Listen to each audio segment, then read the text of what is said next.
Everybody is looking for AI to be solved magically, and it's just not going to happen. Right? There's many different facets to intelligence. We don't have a good answer to how to get a machine to reason. Some people are like, my timeline for AGI, meaning when I think general intelligence will come, is like 2027, or Elon Musk says the end of 2025.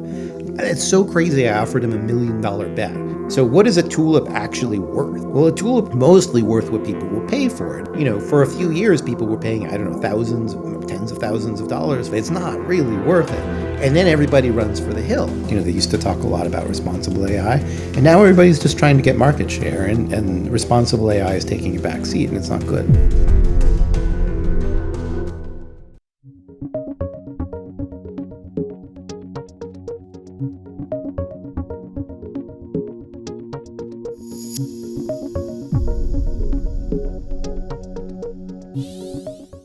Today, I spoke with cognitive scientist and AI researcher Gary Marcus. He's written numerous books on AI and ML, recently Taming Silicon Valley. We had a fascinating conversation, diving deep into the details, motivations, and inspirations of the book, but also exploring the technical, scientific, and philosophical components of artificial intelligence. I think you'll get a lot out of it. Gary, thanks so much for joining me. It's a pleasure to be here. So there's a lot of ground to cover, right? AI is a really broad topic, but I want to start with the book, Taming Silicon Valley. And I specifically want to start with the very end of the book, where in the acknowledgments you write how you wrote this book out of a sense of urgency and disillusionment at lightning speed. And I'm wondering about, obviously a lot of stuff has been going on, but what kind of inspired that sense of urgency? Why do we need this book now? Well, so I think you and I first spoke around the time that I gave Senate testimony about a year ago. And I think even then, everybody knew that having a good AI policy was urgent for the nation. A lot of what we talked about that day when I was at the Senate was the fact that with social media, the Senate had not done well, had waited too long, made some bad choices, and those bad choices became kind of enshrined permanently. And we don't want to do that with AI. And everybody in the room seemed to understand that. And yet I watched the clock and the calendar tick away and saw that nothing was really happening in the United States. The EU has the AI Act there, and I think that's to the good. It may not be perfect, but it's a great start. The state of California is actually trying to do something now. The federal government, there is the executive order, which is great, but it's not law. The way our country works is the president can't make laws. And what we need are actual laws here. Anything a president puts in executive order can just vanish overnight. And I increasingly had the sense that nothing was going to happen in the United States Senate, even though many individual members were in favor. Chuck Schumer was taking his time with all these listening meetings, and I sensed that. And what I predicted would happen is that nothing would happen, and that's in fact what has happened. So nothing has happened on the policy side, but all of the things that I worried about at the Senate have kind of materialized. So I worried that deepfakes would become a huge problem, that misinformation would become a big problem. And we've seen all those kinds of things happening. We've seen people manipulate markets. When I said that, it had never happened, but it's already happened in the US and India. I guess in the US, we're not sure about the motives, but we at least saw, a deepfake move the market briefly. It's definitely happening in some other stock exchanges around the world. All the kinds of things I was worried about are happening, and we don't have protections against them. All the issues of bias. We now know from an article that just came out that there's covert bias, where if you talk in African American English, you get a different response than if you speak in standard American English. There's so many problems, and we have no legislation really to address these problems yet. There are a few bills. There's no kind of comprehensive approach. And the problems are just getting worse and worse. And we've seen this movie before with social media, where we waited too long. You mentioned one of those approaches, what's going on in California with SB 1047. Now, that has kind of, to me, been this perfect example of why regulation is going to continue to be so challenging because of the reaction to it. The whole lobbying movement against it, the millions of dollars that are fighting the idea of this. And, it's this idea that regulation would stifle innovation, right? That's the kind of talking point. And I'm wondering... Yeah, the talking point is a lie. Well, exactly. Like sometimes regulation actually fosters innovation. That's how you get seatbelts, for example, is you have a law that says you need to protect people. We wouldn't have whole industries like commercial airlines that people were willing to take if we didn't have regulation. So, there's a certain part of Silicon Valley that wants you to believe that lie, that regulation and innovation are in diametric opposition, but it's not true. you know, I mean, we have innovation in the car industry. There's regulation, doesn't stop it. We have regulation in drugs. That doesn't mean that everybody goes home. It's not like because we have an FDA, all big pharma just drops out and gives up. And it's ludicrous. And at the same time, we don't want them to put any old thing out there and have, millions, sorry about my cough, have millions of people, take some drug that causes a lot of problems, which we have seen occasionally. That's why we have a regulatory framework, so we can have innovation, but in a controlled fashion. Right. It's the right kind of innovation, the innovation that we need. And some of that innovation needs to be towards safety. I mean, a dirty secret of AI, and maybe it's not even that secret, is nobody knows how to keep it safe. And nobody actually knows how to rein it in. So we need innovation on the safety side. And you have people like Jan LeCun that say, oh, there's no problem. But even he, when he's pushed to be a little bit more honest, says, well, there's no problem we can't fix. But we don't have anything encouraging people to fix the problems.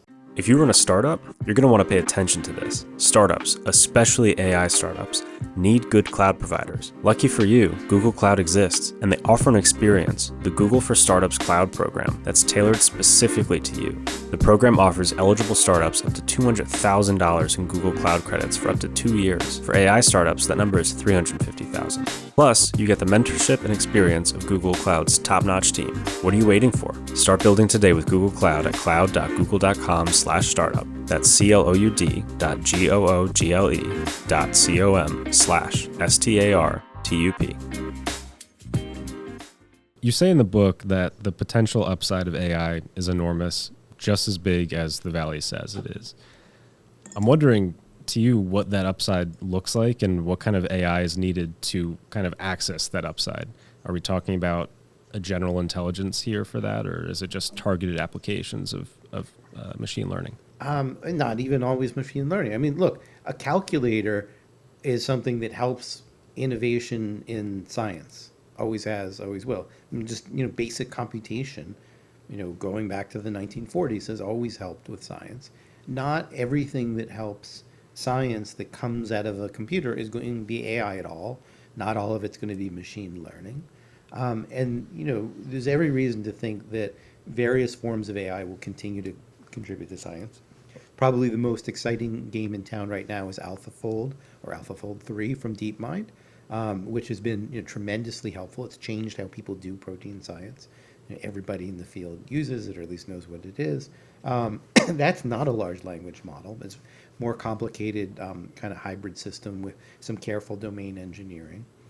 My concern mostly right now is with so-called large language models and chatbots, which have gotten all the attention lately and all the money, or most of the money. I mean, tens of billions of dollars have gone into them, and they're not actually, I think, a particularly good way of solving any kind of mission-critical problem. They're fun to play with, but we're putting way too much money into them relative to other scientific approaches to AI and other aspects of science. I mean, people, it's crazy. Like, if an alien dropped in, they would say these guys were doing pretty great with science on planet Earth for a while. I mean, they were very slow to get started, but eventually they kind of figured out the scientific method and they're doing great.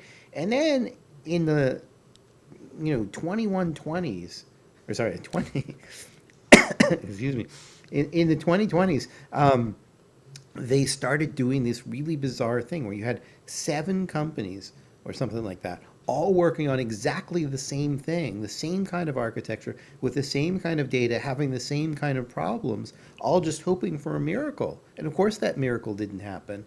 And thank God in 2026 or whatever, they finally decided to do something different, because that was crazy. And these models were starting to be, $1 billion a shot.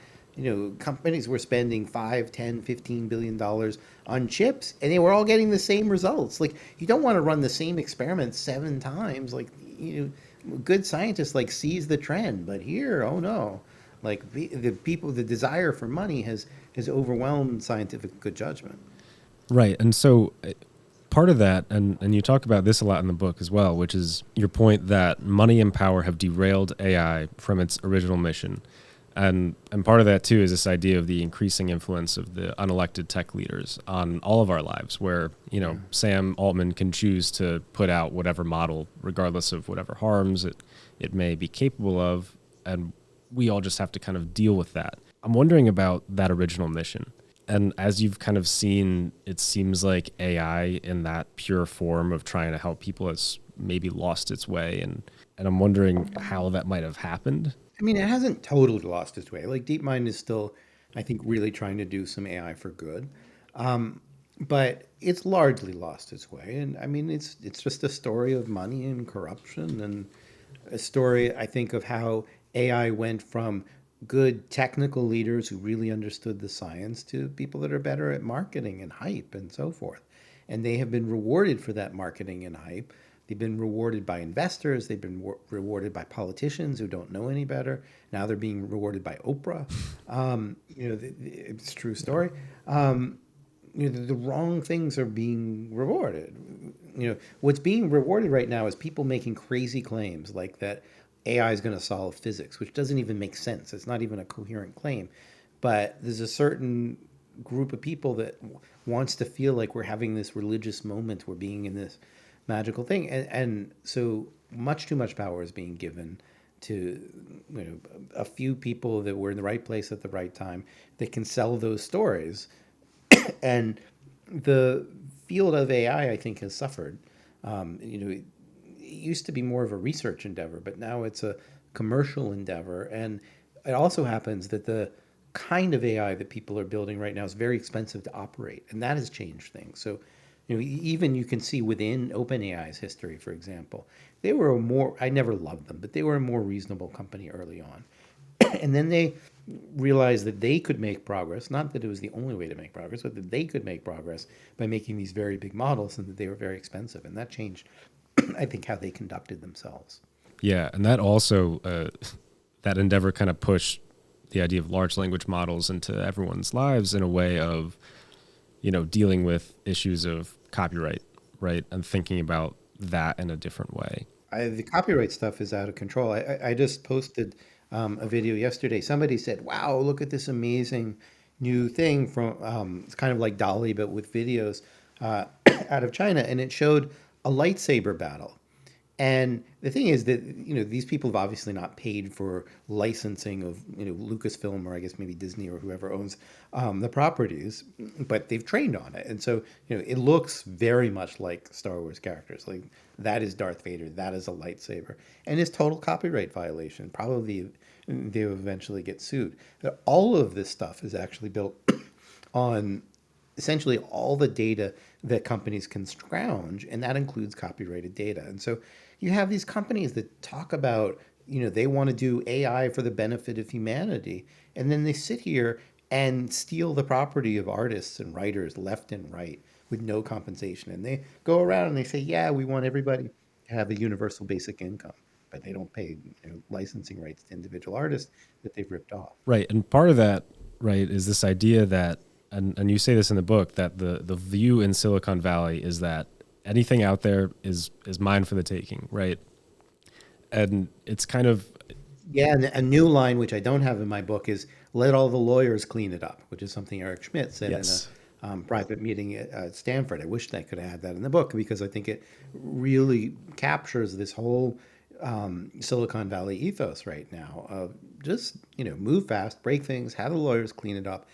There's no attention to ethics anymore. I mean, one of the things I talk about in the book is how Google used to say, "Don't be evil."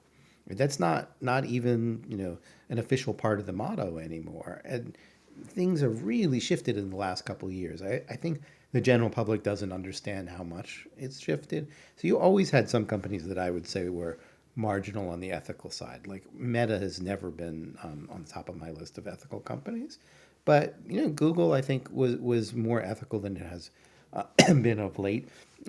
Same with Microsoft. They used to talk a lot about responsible AI, and now everybody's just trying to get market share, and responsible AI is taking a back seat, and it's not good.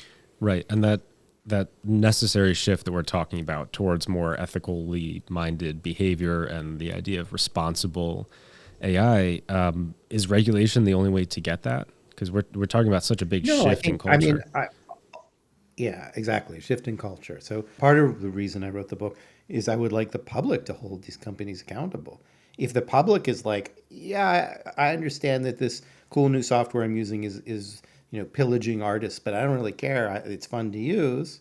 Well, I mean that sets a one expectation. Another expectation we could say is I don't want you ripping off artists because artists are my friends, and I don't want you ripping off writers because writers are my friends, and I don't want you ripping off anybody because eventually you're going to come for me.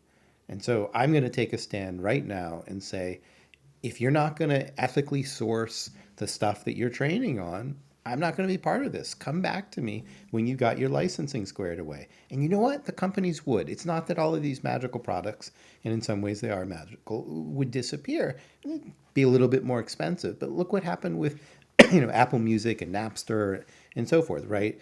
There was a brief period in the beginning of Napster around, I guess, around 2000, 2001, where everybody was getting music for free and it was really fun for them. And the artists were, musicians were getting totally screwed. And the court said the right thing, which is you need to license. And you know what? We moved to a model where you could have what you had in Napster, which was access to everything, almost everything, but you paid a little bit each month. So you pay $10 a month or whatever for Apple Music, and now you can listen to almost anything, and the artist gets something. They don't get as much as before, and I think that's unfortunate, but at least they get something. And we can do that here. We can have licensing. There's no reason that that's impossible. The companies even know it. Behind the scenes, they are negotiating licensing deals, but their official line is like, you have to give us this free so we can make the magical AI.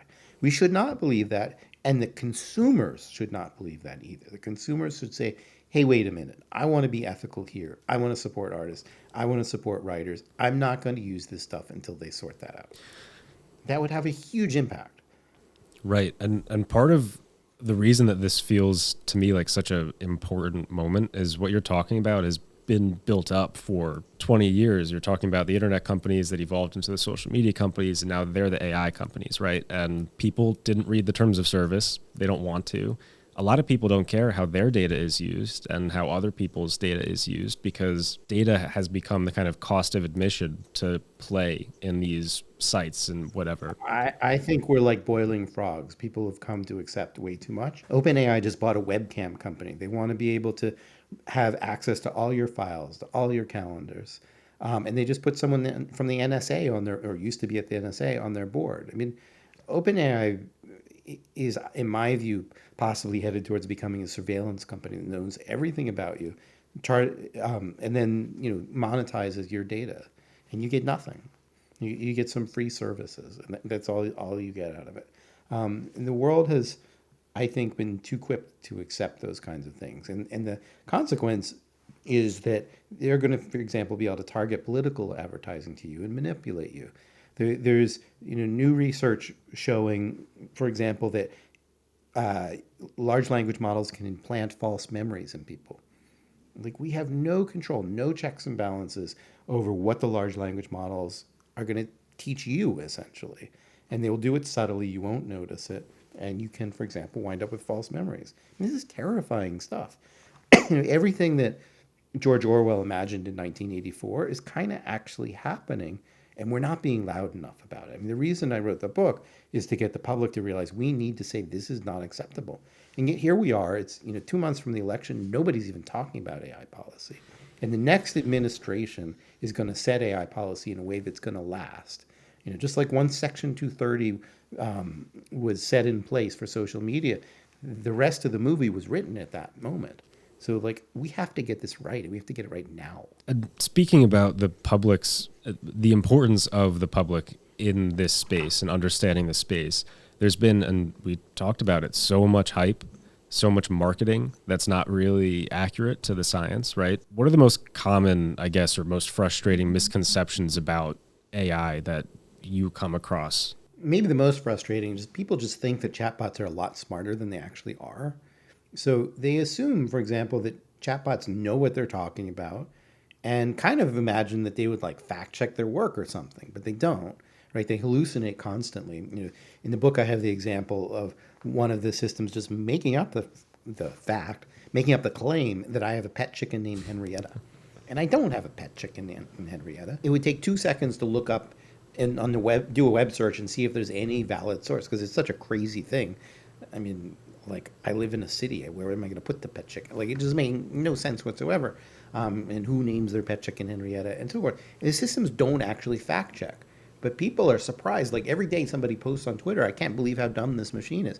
Like, somehow we are not communicating enough to the general public how dumb the machines actually are. And people get taken. Big businesses all, last year invested massively in large language models and then all realized it was disappointing.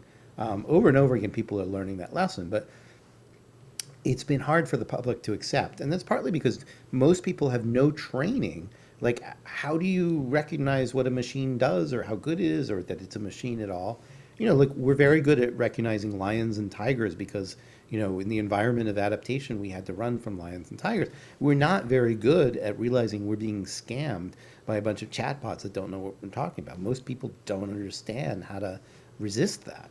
And I mean, partly the book is to try to arm people in order to do that. Right. I think the most interesting thing to me is kind of watching the reason chatbots seem to have grabbed people on and scammed people in the way you're talking about is they seem to communicate in language. And we're just primed to assume that if you can talk, you're intelligent. And the chatbot is not that. And so, And then they do little things like they type words out one at a time. The answer is actually pre-computed probably, or could be right. pre-computed, but they do that to make it look more human. Developers are trying to trick you. The people who most want to be tricked are most seduced. The more cynical among us might reach back at it, but some people want to be seduced by the machines. They want to fall in love with the machines, and sometimes they do. Yeah, the whole AI girlfriend apps is a whole thing. But in terms of the limits of the current architecture, large language models, the backing of generative AI, you've talked a lot about how deep learning is hitting a wall, which we're seeing a decent amount of evidence for. And the idea that... Yeah, probably a better phrase would be reaching a point of diminishing returns. Like we've shifted from a regime where there was spectacular progress over a period of about 3 years, like 2020 to 2023. We shifted from that to a much more incremental thing. So, GPT-4 was trained over 2 years ago. Most people don't realize that. And everybody was like talking, oh, exponential progress, AI gets better and better every day. But we've only seen minor improvements relative to GPT-4. There's no, GPT-5 worthy thing. Every time OpenAI comes out with a new model now, they sit there and like, well, we better not call this GPT-5 because it's really not that much better than GPT-4. So what should we call it? And they come out with these answers like GPT-4o. Like, what is Right. that? I think a bunch of these are efforts, or GPT Turbo, I think was an effort probably to make GPT-5, and then came out and they're like, yeah, this isn't really that great. Like, it's a little bit better, but it's not that great. And so we have hit, I interrupted your question, but I would say we haven't absolutely hit a wall overall. There's still little improvements. We have hit a wall on certain things. So these systems still are not reliable. They still hallucinate. They make up stuff like Henrietta, the pet chicken. Like, that is a wall. Like, we have not gotten past the wall that you don't know what you're getting out of these systems. Like, that we're just stuck. And then other things like, the graphics get better. So now we can make movies instead of just still shots. So there's some progress. But on the core reliability and reasoning and so forth, it's at best diminishing returns now. At the same time as we're kind of noticing that, there is so much, or seems like such a large number of people, right? And I guess if you're on Twitter like I am, maybe the numbers are not quite accurate, that think, as you mentioned, that it's moving exponentially. Every new release is exponential progress. Every update is exponential progress. AI influencers say that stuff on Twitter, and they get like 1 million views for their things. Most of them would not know their ass from an exponential. I mean, an exponential is actually a mathematical thing where you plot a curve, you fit it, and you see, like, that's what it would actually mean to be exponential. They don't know how to do that. Like, they're talking about AI, and it's like basic, like grade school math thing or high school math thing that they just don't understand.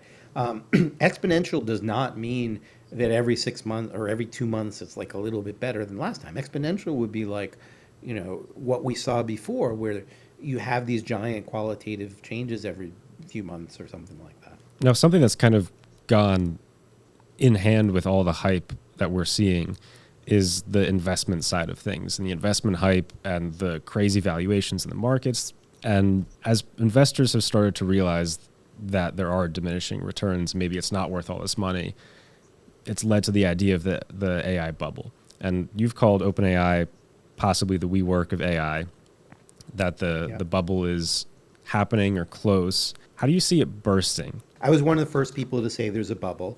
And by that, I mean a bubble in the valuations. I don't think large language models will disappear. They're like a tool. We have a lot of different tools for AI. We need a lot more that we haven't discovered.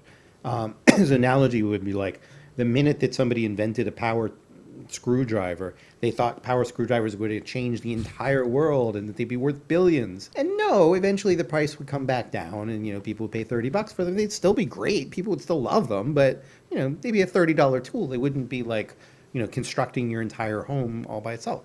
And so that's what's going to happen here. Large language models are not going anywhere. They have some use. They're not super reliable, but they're good for brainstorming and autocomplete when you type computer code and stuff like that. That'll stay. But the idea that OpenAI is worth $100 billion is really marginal. So OpenAI, right now it's valued at something like $80 billion. Someone's about to maybe put in money at $100 billion valuation.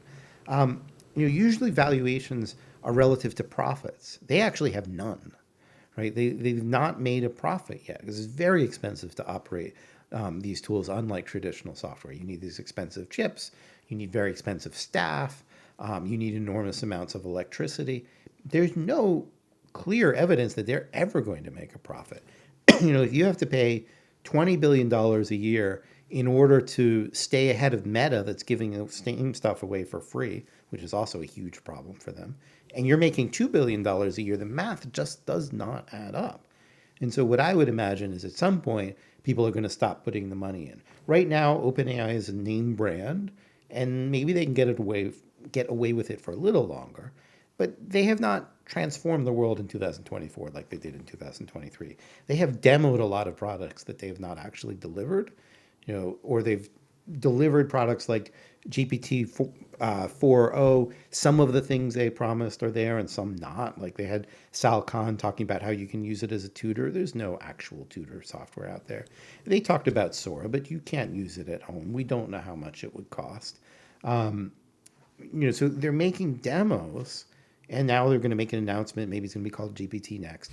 They make demos because they have learned that making demos drives up the price, but it doesn't forever, right? So it's a little bit like a Ponzi scheme. At some point, somebody's going to say, where is the money? And in fact, I wrote an article about this a year ago called is generative AI a dud? Or what if generative AI turned out to be a dud or something like that in my Substack? So I wrote this article. At the time, I was somewhat alone. There were a few other people maybe saying the same thing. Now, like every week, somebody's saying that. And the thing about bubbles is they're all about psychology. So what is a tulip actually worth? Well, a tulip was mostly worth what people will pay for it. And so you can, for a few years, people were paying, I don't know, thousands, tens of thousands of dollars for tulips.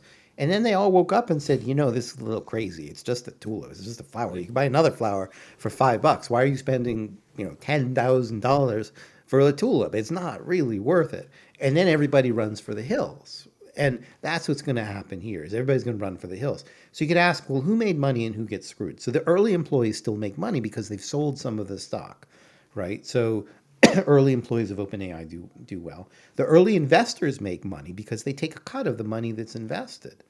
And then the people that invested in them get screwed. So you have, for example, pension funds, and the people who operate the pension funds make money because they've invested the pension funds money. But the people who are actually invested in the pension funds, the employees of California or whatever, are in the end going to get screwed because OpenAI is most likely not going to make back the $100 billion valuation. So okay, let's say they issue stock now at $100 billion, and then next year people are like, yeah, they're still not really making any money.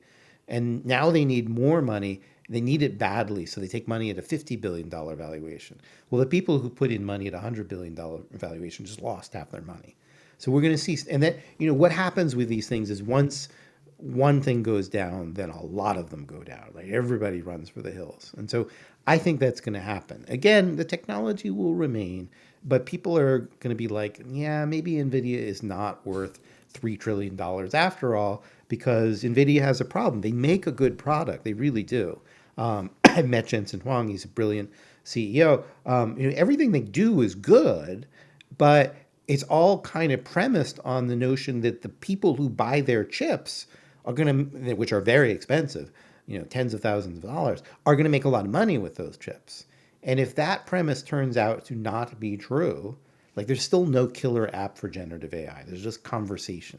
If that conversation doesn't become profits, then eventually even NVIDIA winds up in trouble because eventually people stop placing big orders for chips because they can't quite figure out what to do with them. I mean, NVIDIA is not a charity, right? If I've made jokes about Jensen Huang's pension fund being a charity, but it's not, right? I mean, this is just a joke. Eventually, like OpenAI, if they don't get enough money to keep buying all of these chips, then NVIDIA suddenly loses a big order and then the stock goes down. And so this is how I think it's going to happen. I don't know if NVIDIA will be first or last. The psychology of all of this is complicated, but the psychology is it's not really sustainable at these valuations. It just isn't because the profits aren't there. Now, some form of AI might be worth trillions of dollars, which is what everybody's imagining, but generative AI has technical problems. I don't think it's ever going to be worth that. And so the generative AI, that people are eventually going to run for the hills. In terms of those other forms of AI that you were just kind of mentioning there, I really want to talk about the idea of new paradigms, new architectures, neurosymbolic AI. I know you've been talking about neurosymbolic AI for a while. What does that 30 years. architecture look like, and why is it different from the kind of current architecture? We don't know, is the first part of the answer. So we know a general direction to look. Like there's every reason in the world, and I will explain that reason. But we haven't really done the work yet, so we don't really know exactly what it's going to look like. And in fact, the thing I'm going to describe to you, neurosymbolic AI, is part of an answer, but it's not an answer by itself. I mean, everybody is looking for AI to be solved magically, and it's just not going to happen. Intelligence is as Chaz Firestone and Brian Scholl once said, not one thing but many. Right? There's many different facets to intelligence, and we've kind of solved one of them, which is kind of pattern recognition. And there are others we just haven't solved at all, like reasoning. We don't have a good answer to how to get a machine to reason. We especially don't have a good answer about how to get a machine to reason over open-ended problems. So in very simple things like logic puzzles, machines are great. We've been able to do that for 75 years pretty well. So some of the kinds of things that like, your 10-year-old reads in school, A believes in B and doesn't know C, blah, blah, blah, blah. Those kinds of things we can actually solve pretty well. But logic in the real world where there's a lot of kind of incomplete information, reasoning in those cases, we're not that good at.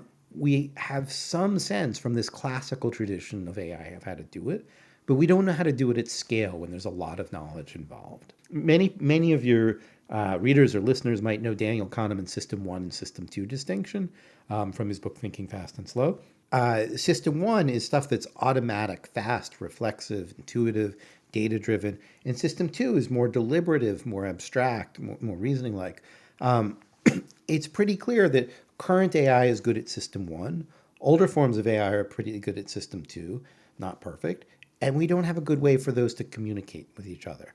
That's really where the advances in AI have to come, I think, is how do you bridge these traditions? And it's not trivial because even once you do, you probably have to put a lot of knowledge in machine interpretable form, and you have to do something called extracting a cognitive model from a real world scene.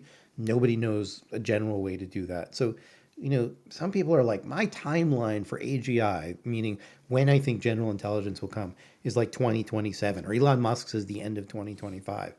It's so crazy. I offered him $1 million bet, which he didn't get back to me on. And it's so crazy that a friend of mine actually upped it to $10 million and still, and there's a Wall Street Journal went after Elon and still his people wouldn't respond. It's a completely crazy claim to say that we will have artificial general intelligence by the end of 2025. The more you understand intelligence at all, the clearer that is. My training was in how human intelligence develops. And once you look at that, like what a child learns in the first few years of life, it just becomes obvious that we're not there yet. We have something that sort of like vaguely approximates it some of the time and makes complete absurd errors that no human would ever make a lot of the time. So yes, we need to bring these two traditions together. That's what I would call neurosymbolic AI. Part of the book is advocacy for that, saying, for example, that people think that whoever has the biggest large language model is going to win the race to AI. I would say it's whoever sponsors the most innovation to find new things is going to win the race to AI. Now, in terms of general intelligence, right? And Musk has his timelines. Musk is a hype man for everything, and everyone seems to have their own timeline, and some of that is tied to the idea of existential risk and P doom, right? And a lot of kind of pseudoscience that squeaks its way in there. Do you think it's I mean, possible? P-doom is a real thing in a way, Yeah, right? So for your audience, P-doom means the probability that machines are going to kill us right. all. My P-doom is very low. Some people think it might be like 50% or even 50% in the next 3 years. Strangely, some of those run companies that might cause that, if you're to believe their story. And it's a form of hype to say, oh my God, what I'm building is so, amazing and dangerous that it might kill us all.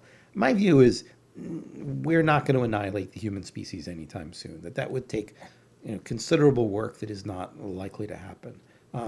So I don't think that scenario is going to happen. But there's all kinds of other risks associated with AI around misinformation, disinformation, deepfake porn, bias. I have a list, as you know, in the book of a dozen different risks.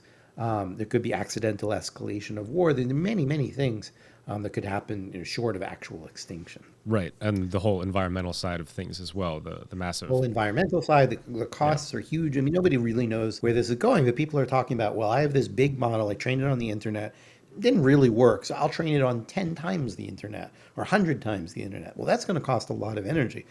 Like one training run might be, I'm just making up these numbers, might be like all the power that, the country of Germany uses for a year at some point. Like if you keep scaling it up, you're just using insane amounts of power, insane amounts of water, there's lots of emissions. So, I mean, there's some work, I would say some of the more successful work to try to minimize that. But as the models get bigger and bigger, even if you have better techniques, it's still going to be very costly to the environment. part of what you were saying about kind of the element of human cognition and human intelligence, where if you study that, we are where we are. We're very far away from replicating that. A lot of what I've seen. And we don't just want to replicate it, by the way. Sorry to interrupt your Sure. question, then you can go back. We don't want AI to be just like people. People have lots of problems. I mean, you don't want a calculator to do arithmetic like I do. Like I Right. forget to carry the one, I don't pay attention. So we're not here to replicate human intelligence, but we do want to get from human intelligence the resourcefulness. So, you can have a conversation with me and a conversation with someone else on a different topic and understand them both. Or you can, after we talk, you can build an IKEA bookshelf or whatever. Like human beings can do many different things, even sometimes when the instructions are poor and you eventually figure it out. It's that resourcefulness of the adaptiveness of intelligence that we would like to get into our machines so that we can trust them when we give them new tasks, and that we have so far failed to do. I don't know if I could do the IKEA bookshelf. It might take me a little while. But I guess the idea of a general intelligence being possible, right? There's a lot of debate about whether it will be possible at all. I think it's certainly possible. I mean, look, your brain is just some kind of machine, just like your heart is, a mechanical pump. Your brain is an information processor. There's got to be some kind of information processing. We haven't got the right one, but I see no principled reason why we can't build a general intelligence. I just don't think we're doing it right. I mean, it'd be like, if somebody had argued in Da Vinci's era, you're never going to have a helicopter, that would have been a wrong argument. It would have turned out you couldn't do it with the materials he had available, right? We didn't know enough about internal combustion engines. We didn't know enough about material science and so forth. But it wasn't that it was impossible. It was just we weren't really ready to do it. That's where we are with AI, is like Da Vinci and helicopters. Like we have the vision now of what this would be like and why it would be amazing. And we have no reason to think it's impossible. There was no proof that you couldn't build a helicopter. There's no proof that you can't build a general intelligence. And I'm sure that, within 200 years we'll do it. We may well do it in 20 years.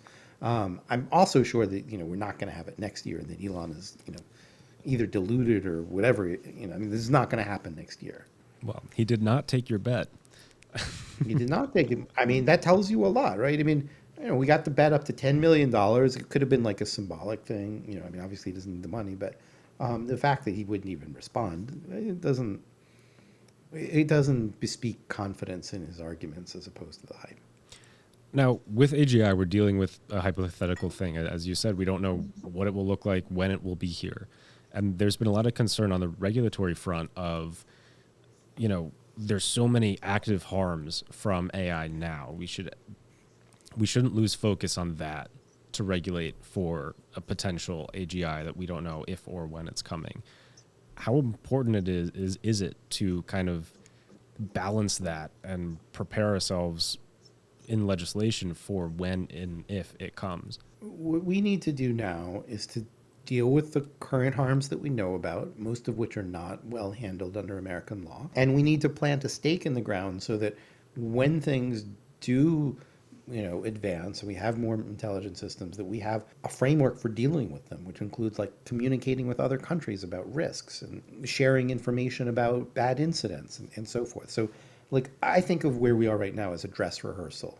It's not the AI that we're going to have 20 years from now any more than like the first flip phone is an iPhone, right? I mean, like the first flip phone was just a preview of what phones could be, and the AI that we have now is just a preview of where AI is going, and we don't fully glimpse it yet. But we already see that there's pressing need to know what to do with it, and we've already seen how the companies have gone from like publicly saying, "Oh yeah, we need regulation. We want this to be safe for everybody," saying those things in public, like when Altman said exactly those things next to me at the U.S. Senate around the time we met, to like privately and sometimes even publicly opposing actual legislation, coming up with excuses like OpenAI said about the California bill, well, we need this to be federal. Well, that's true. We do need federal law here, but like we got to start somewhere, and the state law is here. It's not really going to make the federal law harder. The federal law can supersede the state law if we need to do that. Like, this is a bogus argument. It's an argument of a company that doesn't actually want to be regulated, despite whatever they might tell the public. And like, we should be suspicious, and we should start to view these companies like cigarette companies that would downplay risks and try to play the public with expensive lobbying campaigns and secretive research that they would put out under other names and all that. Like, we should think these guys have a lot of money at stake and they are playing us. I mean, a whole section of the book is really about how they tend to do that and how they have done that. Towards the end of the book, you answer a question that I have asked myself many times, and you say we should not stop AI, but we should insist that it be made safe, better, and more trustworthy. At the same time, there's been a lot of other, discourse on that idea from a bunch of other people, right? There's all these categories of folks within AI, and the kind of doomer argument, right? And the pause AI and those kinds of folks saying, shut it down now, oh my God. And I'm wondering, like, that side of the argument. And part of that argument is not all existential AGI. A lot of it is focused on the current harms that we're seeing, and there's no redress for them. Is there anything of value in the idea of slowing it or stopping it? I think I would start by making a distinction between research and deployment. So there is no research that I know about right now that seems like so deadly that I would say like just don't do it. I could imagine such a thing, but I don't see it from what I read about. On the other hand, are these things problematic? Should they be deployed now? I can see a real argument saying no. Until you get your house in order, don't deploy it. So this is what we do with medicines, right? We say make a safety case and make a case that the risks that the benefits outweigh the risks. And if you can't do that, we don't say never make your drug, but we say come back, tell me how you're going to mitigate the risks. Maybe it's a simple thing. You can just tell people don't take it on an empty stomach and we're good to go. And now, we have a solution here. Don't trust, let's have a big public campaign and say, don't trust these chatbots. Maybe that's what you need for, one particular thing. I think there are other problems that are not so easily solved. Like these systems are clearly discriminating and they're clearly being used in job decisions. And that's not cool. And you could make an argument that the cost to society for discriminatory behavior in hiring is pretty high. And you could say that's a reason why we should slow down on deployment or pause on deployment and say, look, you're perfectly well to ship software of this sort, but we need a solution here. Figure this out. It takes you 6 months. Great. If it takes you 2 years, then so be it. Like, come back to us when you have a handle on this. What about misinformation? Can you make a watermark that actually works so we'll know what's generated by a machine? Can you guarantee your stuff will be labeled? What can you do for us here so that society doesn't pick up all the costs? I mean, another thing I keep thinking about is all these companies that used to pump toxic chemicals into the water, and society had to pick up the cost. There's this phrase, I don't know who made it up, I wish I had, which is to privatize the benefits and socialize the cost. We've seen that happen a lot of times in history, and I don't want to see that with AI because I'm part of the field. I built an AI company, I researched it a lot. I don't want to see AI privatizing the benefits and socializing the cost. And that's exactly what I'm seeing. And that's why I wrote the book, is because I don't think that's fair. And I think the public needs to understand they're being screwed.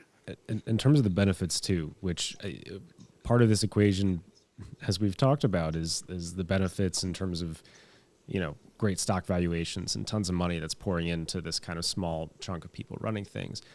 But on the other side, looking through the chatbot curtain to the applications of AI and often just machine learning that are being used, what stuff is going on there that has you excited or hopeful, I guess, for a positive impact that this technology can have? My hope is more around things like DeepMind's AlphaFold than it is around chatbots per se.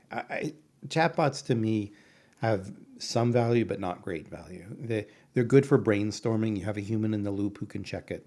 They're good for computers, for automatic, basically for a form of autocorrect that helps coders write faster. Though even there's some risks, like the quality of security may go down. Some studies have shown. I worry about their use in medicine. AlphaFold is a tool built for a problem, which is take this protein sequence, the sequence of amino acids, and tell me what its three-dimensional structure is. That turns out to be an incredibly valuable problem because so much of biology is really about three-dimensional jigsaw puzzles. So having that tool, which is not a chatbot, is super helpful. And like we should be putting more money into those kinds of things. And I'm glad to see that Google/DeepMind has put money into those things. Chatbots themselves, I'm just not that excited. And I see all of these negative consequences. Or another study I saw this morning was about tutoring. Like it was a math problem thing with Turkish students, 1,000 subjects, and it was very helpful when kids were working on the practice problems. But by the time the actual exam came, whatever benefit was there was lost. Probably, I would hypothesize, though I'm not sure, because chatbots sort of like give you some memorized problems you remember in the moment, but they're not really teaching you the conceptual stuff very well, and they're also giving you an illusion of understanding things better than you actually do, which is not particularly healthy. But for whatever reason, like the data there on the educational benefit was actually very, very weak. And so, over and over, we're seeing people get excited about applications and they don't pan out as well as people thought. I'm just not sure chatbots are, to use that phrase from Star Wars, the droids we're looking for. Like, there's undoubtedly huge benefit from AI. And two other things I love in AI are GPS navigation directions. Like I travel all the time. That's fantastic. I'd be really disappointed to give that up. I actually love maps, but it's a pain to work with a map when you're in the city and it's not on a grid and whatever. And so I love GPS directions, and I love Google search, or I use DuckDuckGo for privacy reasons or whatever. But using machine learning to help you do web search is fantastic. So like, it's not that I don't like AI, but chatbots, if you ask me their positive value, I'm just not sure. Like if chatbots disappeared from the planet Earth, at least until we could figure out how to make them work as well as they pretend to work, that'd be okay with me. I had a line on Twitter the other day. I said, I won't remember the exact word, but I basically said, chatbots answer everything with the apparent authority of an encyclopedia. They sound like they know what they're talking about, but the reliability of a magic 8 ball, like I don't need that in my life. And I'm surprised as many people do. I'd rather wait for the next version. I also read the study of the Turkish students. Very fascinating. I would hope for a lot more studies about that kind of thing. And we're seeing a lot of integrations, right, of these current systems, which, as you said, are not reliable. They do hallucinate. We're seeing it pushed into education in a lot of concerning ways. And you kind of talked about what's lost right? In students learning through whatever, this unreliable tutor. Now, in the goal to get better AI, to get AI that can reason, that is reliable, that doesn't hallucinate, I've been wondering if that would be such a good thing. Because right now we kind of have the backstop of we know, or if you know these systems are not reliable, don't trust them, right? The idea of this complete and further integration of my GPT tutor, if it was reliable. I always get painted as hating AI, but in principle, I love things like AI tutors.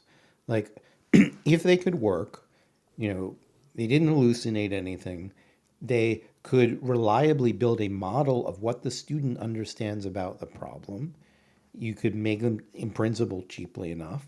Then you could help all kinds of people who can't afford individual tutors right now. I think that'd be great. I see no moral reason not to do that. I could see arguments that, like, if you had that technology, would it be dangerous in some other way? And we obviously have to look at those things and understand the whole. But, like, in principle, I love these use cases. I love the use case of, home doctor, because every doctor is overburdened and many people in the world don't have enough access to doctors. I love the idea of a, dermatology app that you can really trust because not everybody has access. So, I really want to see this stuff work.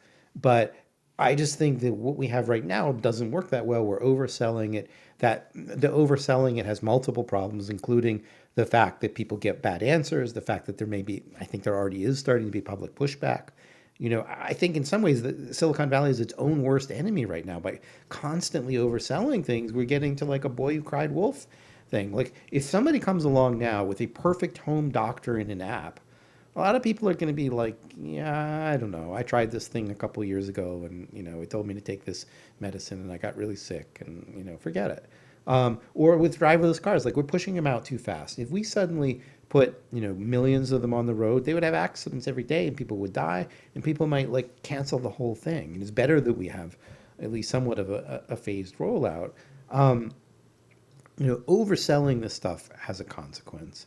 And it just doesn't work that well yet. We may see in software where people have been using a lot for coding that the code can't be maintained very well. So, in software, one challenge is to write code that works. And another is to come back to it a year, 5 years, 10 years, 20 years later and have it still work and be able to change it because circumstance change. The most famous example of this is probably the Y2K problem, where people program dates with 2 digits instead of four, and it costs millions of dollars of work had to be done. The public doesn't know too much about it anymore because they actually managed to solve that problem. It was a big mess at the time. Every piece of software breaks eventually because something changes. You're calling some other piece of software, and the thing about programming is, like, in the moment that you write it, you know how it works. But then if you come back later, you want your code to be clear, well documented, et cetera, et cetera. There's a big risk. We call it technical risk or technical debt, that the code that people are going to write with these machines, they don't really understand it. And it's kind of like kludged together, hodgepodge together.